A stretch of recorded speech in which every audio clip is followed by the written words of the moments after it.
मेरे साथ एक बार नहीं, बस के पीछे की सीट पर कई बार रेप हुआ। 2 दिनों तक ड्राइवर ने मेरे साथ ये गंदा काम किया। एक मासूम सी लड़की सपनों से भरी हुई विदेश से भारत आई थी नौकरी की तलाश में, लेकिन उसे नहीं पता था कि सपनों का ये सफर एक भयानक और बुरे सपने में तब्दील हो जाएगा। जिसने उसे रास्ता दिखाया उसी ने उसे अंधेरे में धकेल दिया। भरोसा किया था उसने, लेकिन उसी भरोसे ने उसे तोड़ कर रख दिया। एक सुनसान जगह खड़ी हुई बस, और फिर उस लड़की के साथ बस के अंदर वो होता है जिसकी आप कल्पना भी नहीं कर सकते। रूह कांप जाएगी ये पूरी क्राइम डॉक्यूमेंट्री सुनने के बाद। ये एक लड़की नहीं, लाखों लड़कियों की कहानी है जिसे भरोसे में लेकर फिर भरोसे के नाम पर उस लड़की के साथ वो किया जाता है जिसकी कोई कल्पना नहीं किया जा सकता है। इस पूरी क्राइम डॉक्यूमेंट्री को देखने के बाद आप अंदर से पूरी तरह से हिल जाएंगे।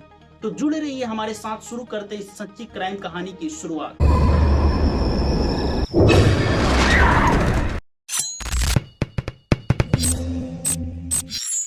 5 अगस्त 2025 को पटना के गांधी मैदान के गेट नंबर 5 पे एक लड़की बैठी हुई काफी जोर जोर से रोने लगती है, चिल्लाने लगती है। उसके रोने की आवाज को सुनकर आसपास के ठेले वाले, आसपास के दुकानदार वहां पे मौजूद हो जाते हैं। उस लड़की के पास चले जाते हैं और पूछते हैं कि आखिर तुम इतना जोर जोर से क्यों रो रही हो। वो लड़की कुछ नहीं बताती है और जितने लोग उसके पास जाते हैं वो और जोर जोर से रोने लगती है, चीखने लगती है, चिल्लाने लगती है।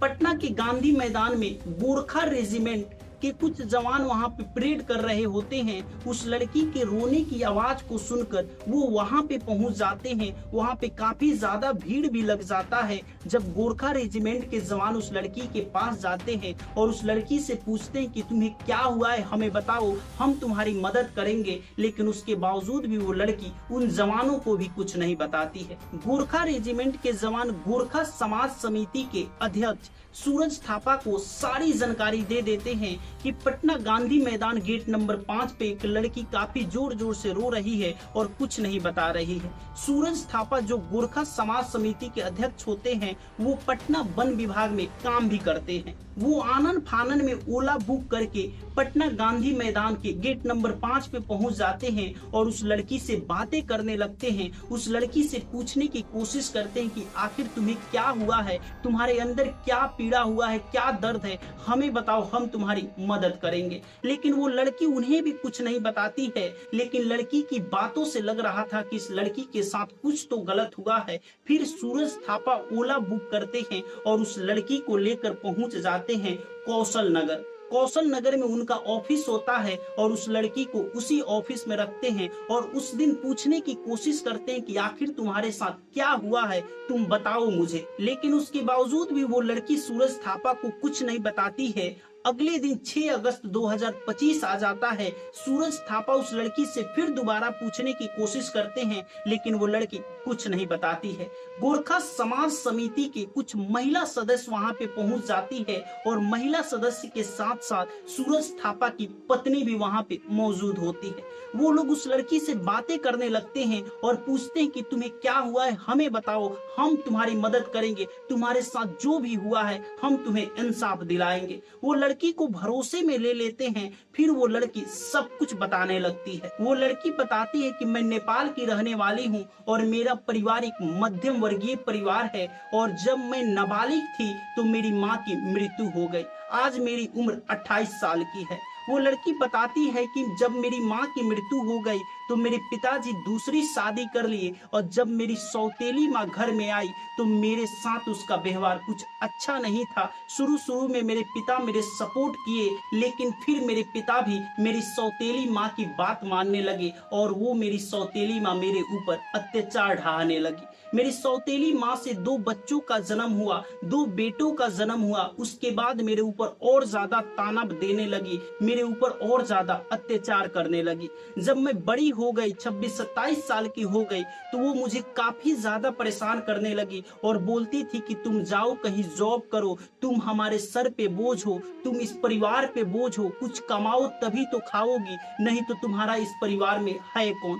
तमाम तरह की बातें मुझे बोलने लगी, मुझे टॉर्चर करने लगी, मुझे परेशान करने लगी। लेकिन उसके बावजूद भी मेरे पिता मेरी तरफ से एक शब्द भी नहीं बोलते थे, मेरी तरफ से एक भी बात नहीं बोलते थे कि तुम मेरी बेटी के साथ इतना अत्याचार कैसे कर सकती हो। मैं काफी ज्यादा टूट गई जब मेरे पिता मेरी सपोर्ट नहीं किए। मैं काफी ज्यादा डिप्रेशन में रहने लगी और मुझे लगा कि मुझे इस घर को छोड़ना बेहद जरूरी है, तभी मैं अपने आप को बचा पाऊंगी, वरना मैं डिप्रेशन का शिकार हो जाऊंगी और आत्महत्या कर लूंगी। मुझे लगा कि अब इस घर को छोड़ देना चाहिए। मैं अगस्त 2025 में मैं अपने घर को छोड़ देती हूँ और नेपाल से बाहर निकल जाती हूँ और मुझे पता नहीं था कि मैं कहाँ जा रही हूँ। मैं भटकते भटकते सिल्लीगुड़ी पहुंच जाती हूँ और सिल्लीगुड़ी काम की तलाश करने लगती हूँ। तमाम तरह के लोगों से मिलने के बाद, तमाम तरह के दुकान पे जॉब मांगने के बाद, जब मुझे जॉब नहीं मिल पाता है सिल्लीगुड़ी में और मेरे पास 1 रुपया भी नहीं होते हैं,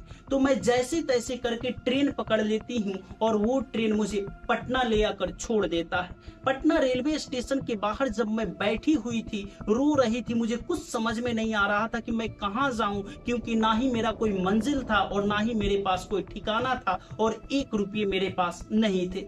तभी एक इंसान मेरे पास आता है और वो मुझसे बातें करने लगता है और बात बात में वो मुझसे नेपाली भी बोलने लगा। मुझे लगा कि ये भी नेपाल का है, मैं भी नेपाल की हूँ। तो धीरे धीरे वो इंसान मुझे अपने भरोसे में ले लेता है और बोलता है कि मैं तुम्हें एक अच्छा सा नौकरी दिला दूंगा, तुम मेरे साथ चलो। वो इंसान मुझे लेकर अपने बस में बैठा लेता है और धीरे धीरे वो बस आगे बढ़ाने लगता है। रात्रि हो जाती है और उस बस को वो सुनसान जगह पे लेके जाता है और उसके बाद मुझे बोलता है कि चलो बस के पीछे।